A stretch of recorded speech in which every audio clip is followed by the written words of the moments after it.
नमस्कार में आप सभी का बहुत बहुत स्वागत है। धारा 370 के निरस्त करने वाली याचिकाओं पर सुनवाई के बाद कल फैसले के आते ही अमित शाह का बड़ा बयान। और अमित शाह ने कहा कि जो भी कोई यानी कि स्टोन पेल्टिंग पत्थरबाजी की इतिहास में किसी भी तरह संलिप्त पाया जाता या टेरर लिंक में पाया जाता उसे सरकारी नौकरियां नहीं मिलेंगी।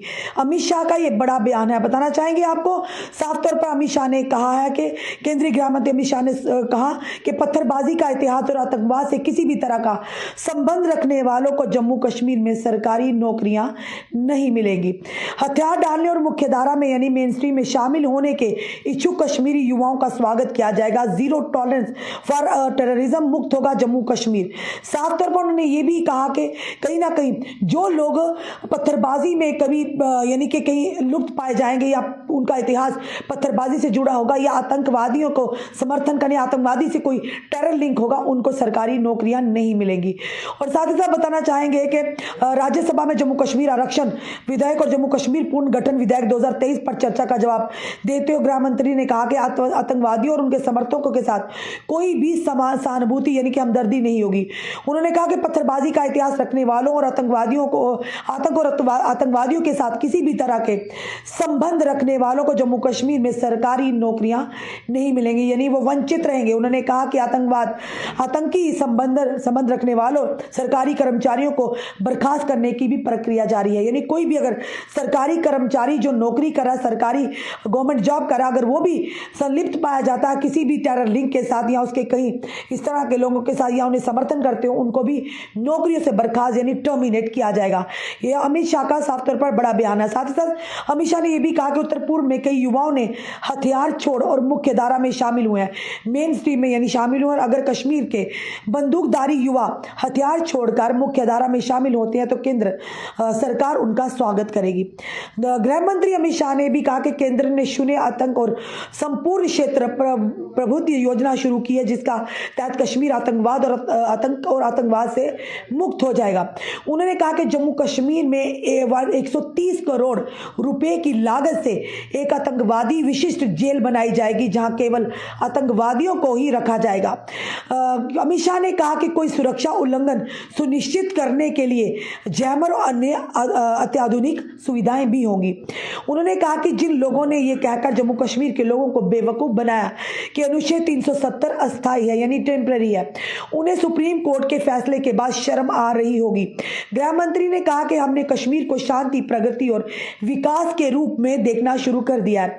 उन्होंने कहा कि आज श्यामा प्रसाद मुखर्जी और देश के लिए अपनी जान देने वाले सैकड़ों लोगों की आत्माएं सुप्रीम कोर्ट के इस फैसले के बाद शांति और आराम कर रही होंगी। उन्होंने कहा कि श्यामा प्रसाद मुखर्जी ने यह कहकर नेहरू मंत्रिमंडल से इस्तीफा दे दिया था कि एक देश में 2 प्रधानमंत्री, 2 संविधान और 2 झंडे नहीं हो सकते। गृह मंत्री ने कहा कि यह 30 साल बाद है कि जम्मू कश्मीर में खुलेआम सड़कों पर मुहर्रम का जुलूस देखा गया।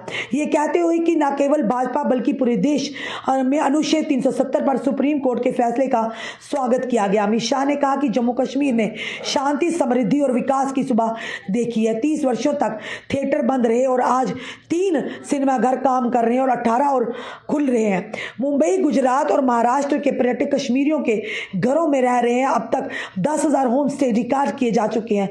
शाह ने कहा कि कश्मीर को आतंकवाद मुक्त देखने की शुरुआत हो चुकी है। यानी धारा 370 के कल के फैसले के बाद देश भर में जिस तरह से कहा खुशी हो रही, जम्मू कश्मीर में कई जगहों पर आपने देखा वहां पर सेलिब्रेशन भी बनाया गया और पर लगातार कश्मीरी नेताओं के जो बयान आ रहे हैं, यहाँ पर एक तरफ उमर अब्दुल्ला विफरे हुए थे और जमकर बरस रहे हैं और वहीं दूसरी तरफ महबूबा मुफ्ती ने भी कहा कि इस तरह के फैसले आने के बाद ये कहीं ना कहीं सही नहीं है जम्मू कश्मीर का और ये फैसला जो जम्मू कश्मीर के लिए एक मौत के समान है। और वहीं दूसरी तरफ अमित शाह का तुरंत उस फैसले के बाद बयान ये आता है कि कोई भी युवा पत्थरबाजी में संलिप्त पाया जाता है या उसका इतिहास में पत्थरबाजी के साथ कोई लिंक होगा या आतंकियों के साथ कोई लिंक होगा या उनके समर्थक होंगे, उन्हें सरकारी नौकरी नहीं मिलेगी। यहीं तक नहीं बल्कि जो कोई भी सरकारी कर्मचारी ऐसी गतिविधियों में लिप्त पाया जाता है, एंटी नेशंस गतिविधियों में या टेरर लिंक होंगे या पत्थरबाजी के बीच में कोई इनकी शमूलियत हो, उन्हें भी नौकरी से बर्खास्त यानी के टर्मिनेट किया जाएगा। एक नई सुबह की ओर, प्रगति और उन्नति की ओर कश्मीर को ले जाने का भारत सरकार का लगातार सपना जो साकार होता नजर आ रहा है। पत्थरबाजी पर तो लगातार लगाम कसी जा रही, पर वहीं दूसरी तरफ अब जो है लगातार आतंकवाद पर भी लगाम कसने का प्रयास और उन पर शिकंजा कसने का प्रयास जो है जीरो टॉलरेंस फॉर टेररिज्म के माध्यम से किया जा रहा है। वहीं दूसरी तरफ उन लोगों का जो लगातार आतंकवादियों को समर्थन देते थे, जो उनके समर्थक थे, अब उन पर भी शिकंजा कसने की मुहिम भारत सरकार ने शुरू कर दीजिए। इसलिए कहेंगे सतर्क रहिए, सावधान रहिए, किसी भी ऐसी एंटी नेशन जैसे लोगों से आप ताल्लुक ना रखिए ताकि आने वाले समय में आपको परेशानी का सामना ना करना पड़े। एक बार फिर से बताना चाहेंगे, देश के गृह मंत्री अमित शाह का एक बड़ा बयान, कोई भी अगर पत्थरबाजी स्टोन पेल्टिंग में यानी कि मुलविस पाया जाता है या उसका इतिहास में कोई पत्थरबाजी का कोई इस तरह का केस होगा या यूं कहेंगे कि आतंकियों के साथ कोई टेरर लिंक होगा, उन्हें नौकरियां नहीं दी जाएंगी जम्मू कश्मीर में।